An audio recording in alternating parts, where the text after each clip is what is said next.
Hey there everyone, this is Samuel Johnson and welcome back to the Spider-Verse Retrospectives. And today we're going to be continuing our discussion on the Spider-Girls miniseries as we take a look at Spider-Girls number 2. So, last time on Spider-Girls. So, with the Inheritors' return, Miles' side of the Spider Army decided that they needed to gather more information on the Inheritors in order to better combat them. And they believed the best way to do that was by examining the scrolls that they had gotten during the Spider-Verse storyline. However, they needed to find a way to interpret them, and they thought that they found a way, as Anya Cortisone and Mayday Parker, aka the main universe Spider-Girl and the MC2 Spider-Woman, had wound up getting a reading on an exceedingly powerful spider totem from the Renew Your Vows universe, and so the pair of them wound up traveling that world to seek that totem out. And it turns out that totem was the daughter of that world's Peter Parker and Mary Jane, Annie Mae Parker, aka Spiderling.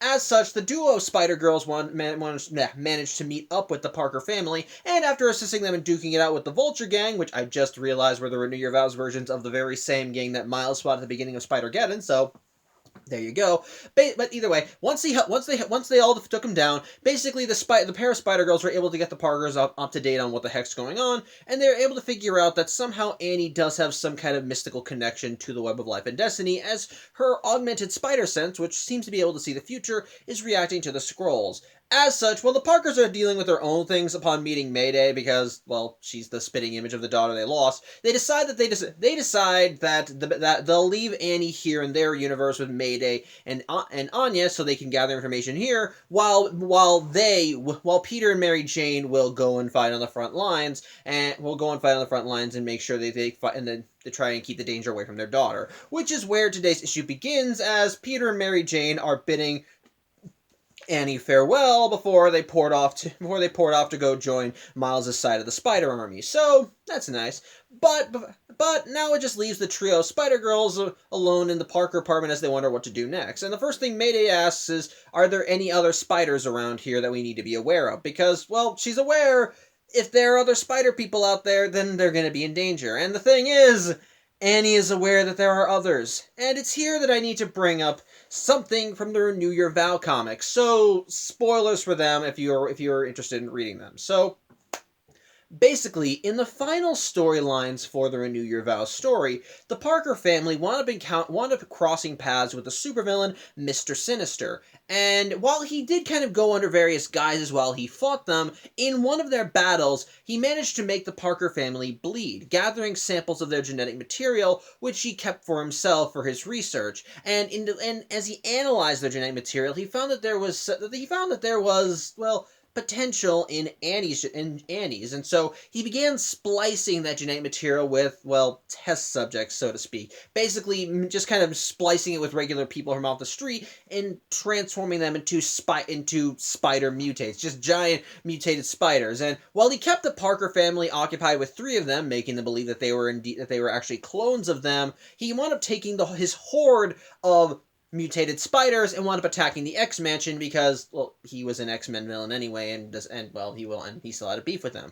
Thankfully, while the Parker family and the X-Men were able to defeat Mr. Sinister, the Renew Your Vows ended with them not being able to find a cure for the spider mutates, so many of them are still around. And one of them is, sadly, Norman Osborn II, or Normie Osborn, which this is another thing I need to talk about.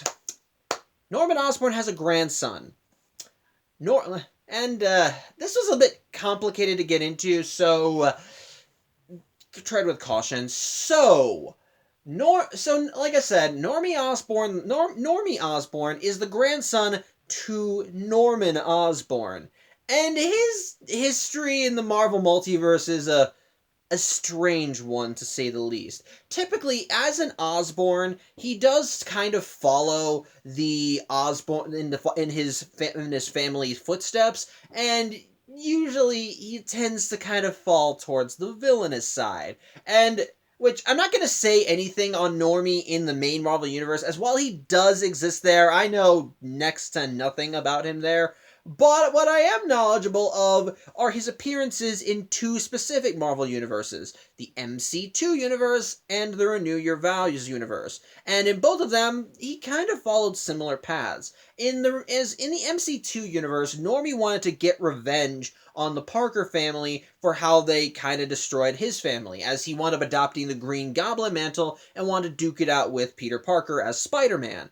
The only problem was that, I have to remind you, Peter was in no state to be Spider-Man. He lost a leg fighting Norman Osborn in their final battle during the Clone Saga, and likewise, he never bothered to get a new one that'd be able to properly replace it. So he's just been walking around with prosthetic. So he was in no shape to fight he was in no shape to fight him, but that's what ultimately led to Mayday Parker becoming her world's first Spider-Girl. So there you go. And again, while I haven't read all of the Spider-Girl stories, I do know one thing about Normie. Basically, as his story went along and he continued clashing with Mayday, he did start little by little seeing the error of his ways, and eventually he wound up going from enemy to ally, becoming a friend and even something closer to Mayday in some regards. So it's again I only know so much. I only know so much as I've only read so far into Spider-Girl's run. But yeah, originally he was a bad guy and became a hero. And it's a similar case in the Renew Your Vows universe, as when Normie was a child in the Renew Your Vows universe, he once again did try to carry on the family lineage and was trying to find a way to take down the Spider Clan. However, he wound up finding himself becoming infatuated with Spiderling because, well, he was a kid starting to go through puberty, and here was this cute girl with spider powers in his age range, so he was naturally attracted to her. But Annie wound up kind of using that connection to get closer to him and wound up becoming his friend, convincing Normie that what he was doing was nuts and not worth doing. So he wound up going turncoat and wound up becoming Spiderling's friend, so to speak, and it's a friendship that they've continued on to this day.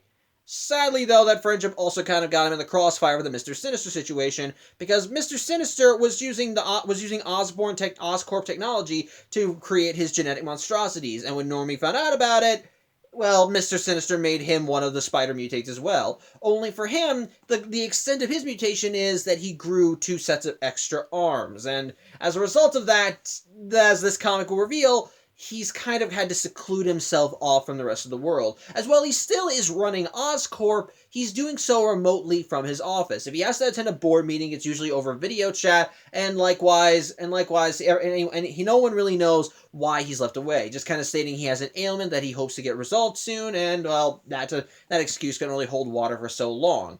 As such, Annie ends up filling in Anya and Mayday about all this, and what I love is that as the trio of Spider-Girls are swinging to Oscorp to meet up with Normie, Mayday and Annie start trading stories regarding their world's versions of the guy, and what I love is that once they're done, they both look to Anya and she's like, "What? Yeah, I know, yeah, he exists in my world, but I never actually met him. You do realize that not all of us are Parkers, right?"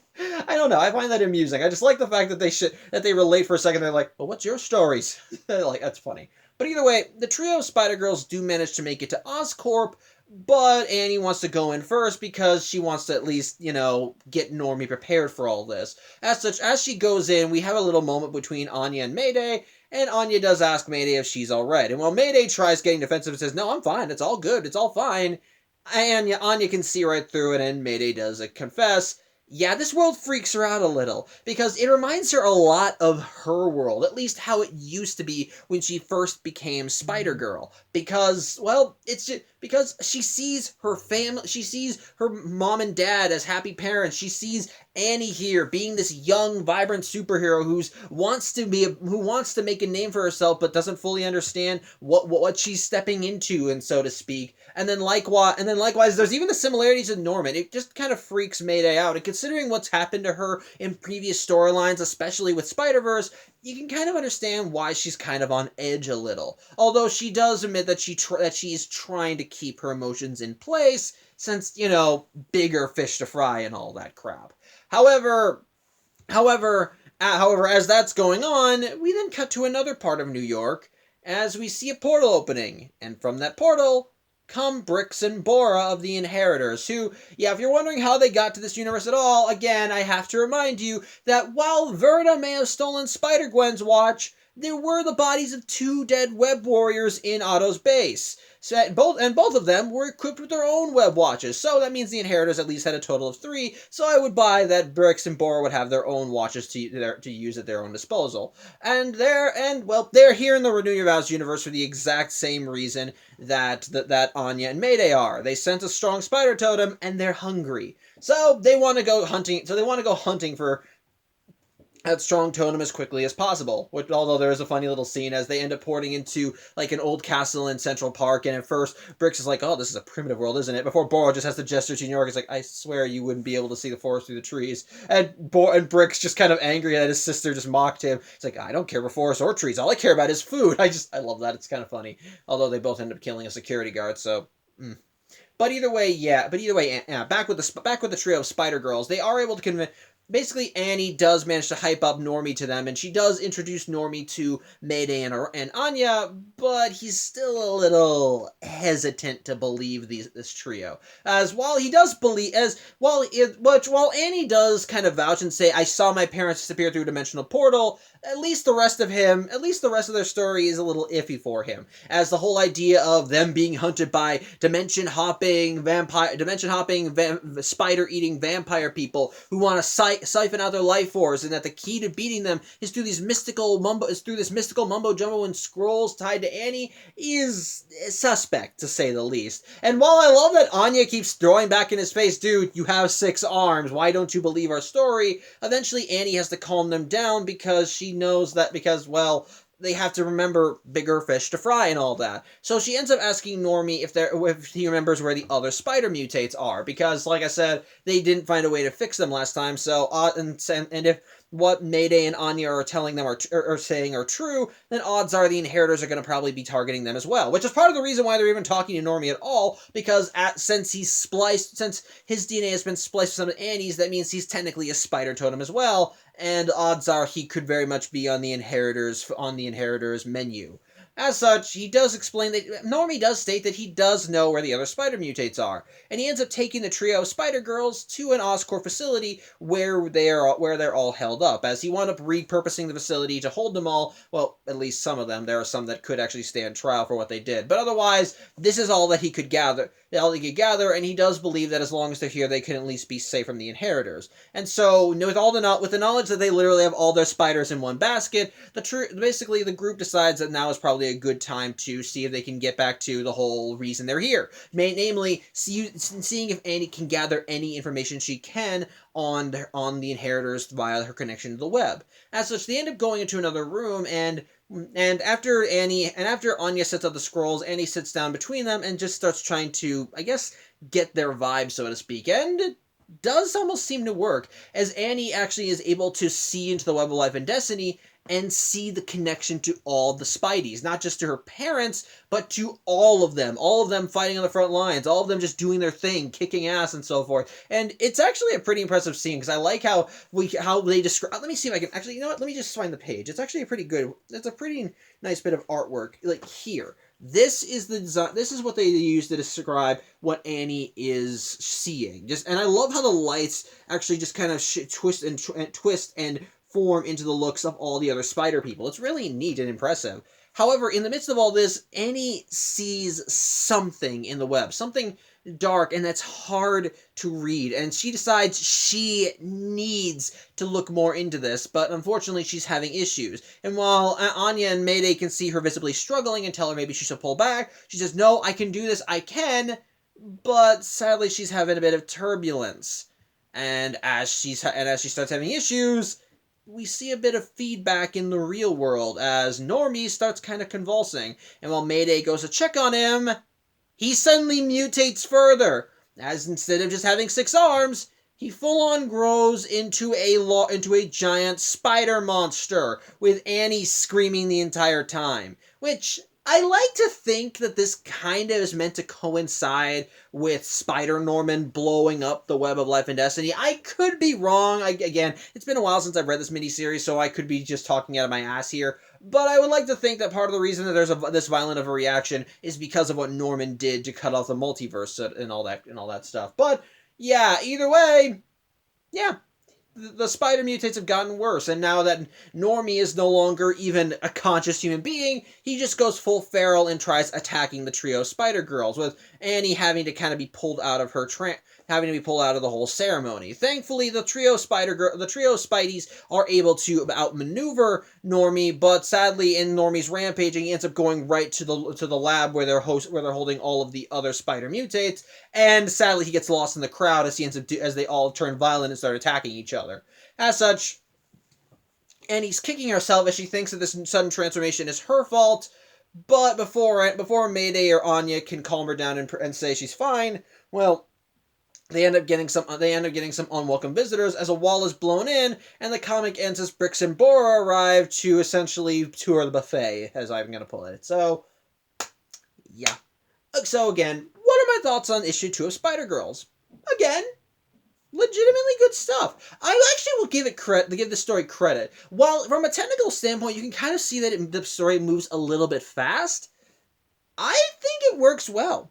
It actually, it tells the story in a way that it doesn't really feel like it's fast, because there are at least some good breaks between the action, and so to speak, and how they do that is with genuinely good character moments. The entire comic is narrated by Annie, and I love that we can see more of her inner monologue as we see her kind of having to cope with the pressure of being this grand, amazing spider totem that's supposed to have this mystical connection to the web of life and destiny. And you can see how that's affecting her as you can tell that while she's a little unsure of it, she's trying to embrace it, but the fact that she's having issue is definitely getting to her and kind of bringing out that typical Parker guilt tripping, as even though she knows that this is unfamiliar territory, she's kind of putting unnecessary pressure on herself and thinking, I need to know how to do this. I need to know how to protect everybody. The fate of the multiverse depends on me, and blah, blah, blah. Basically, she's just kind of putting more on her that she can deal with herself, and, well, she's her own worst enemy in that regard. Again, okay, I kind of exaggerate a little, because she's not, getting to the point of saying, oh my god, so many lives are depending on me, but you can at least see the pressure going on there a little, and it's good stuff. I like that. You can definitely see that you can definitely tell she has a grasp of what's at stake, and she is definitely a little nervous to be put in the middle of all that. While she is still trying her best and trying to still be the same superhero she's always been, at the same time she knows the stakes are high, and even if we take out that these things are hunting all spiders across the multiverse thing, there's the matter of her own universe, and it's not just her and her family that are at stake here, it's many other people as well, as her DNA was spliced with all these other people and mutated them, and ultimately, because of said mutation, they are also marked by the Inheritors, as they're also technically spider totems, which means that the Inheritors are going to be gunning for them as well, which puts a bit more pressure for Annie to try and figure out her connection to the web of life and destiny is, and how she can use that to beat the Inheritors. I like that. It's some legitimately good stuff, and I like how they showcase it throughout the story as Mayday and Anya try and help her with it. But in the meantime, we also get some legitimately nice character interactions with the trio of Spider Girls. Case in point, going back to when the trio of Spider Girls were going to Oscorp to meet with Normie Osborn, I liked that moment where Mayday and Annie just kind of traded stories as they both dealt with their world's versions of Normie. And what I like is that they essentially noticed the similarities between their tales. That in both worlds he started as an enemy, but then little by little gradually became someone that they both trusted. I like seeing that, and in a way, it's kind of like sisterly bonding in a way, Mayday and Annie are the daughters of their world's Peter Parker and Mary Jane. I like that in a way, this is like sisters bonding across the multiverse, sharing similar experiences about this guy. And again, I love the funny moment where after Mayday and Annie talk about their world's normies, they expect Anya to just jump in with her stories, and she's like, what? I don't know my Normie Osborn. I love that. I like that. It's nice. And in a way, and continuing off of that,